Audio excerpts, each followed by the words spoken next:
एक गांव में एक मुर्गा रहता था। वो रोज सुबह सुबह बांग देता था।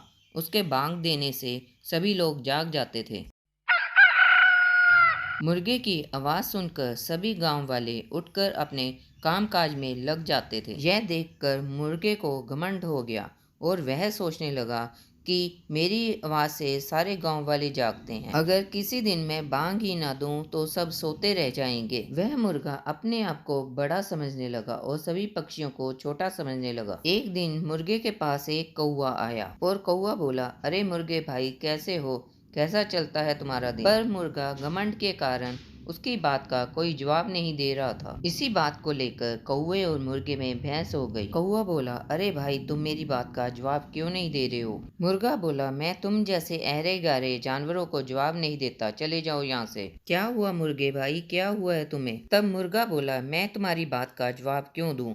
एक तो तुम इतने काले हो और इधर उधर घूमते रहते हो, कोई तुमसे बात नहीं करता। अरे कौवे, ये तो देखो, जब तक मैं बांग नहीं देता तब तक कोई नहीं उठता और कोई काम नहीं होता। अगर किसी दिन मैं बांग ना दूं तो पूरा गांव सोता रह जाएगा। कौवा हंसकर बोला, अरे मुर्गे, ये तेरी गलतफहमी है, इतना घमंड अपने ऊपर मत कर। कौवे की यह बात सुनकर मुर्गा तहश में आ गया और बोला, कल मैं बांग नहीं दूंगा, फिर देख लेना, और जब कोई उठ नहीं पाएगा तब देखना दिनचर्या का काम कौन करेगा। अगले दिन सुबह मुर्गे ने बांग नहीं दी। वह घमंड में यह सोचने लगा कि अब कोई उठ नहीं पाएगा और कोई दिनचर्या का काम नहीं होगा। लेकिन कुछ ही देर में सभी गांव वाले उठ गए और अपनी दिनचर्या का काम करने लगे। तब अगले दिन फिर वही कौवा आया और पूछने लगा। तब कौवा बोला, अरे मुर्गे भाई, अकल आ गई ठिकाने पर?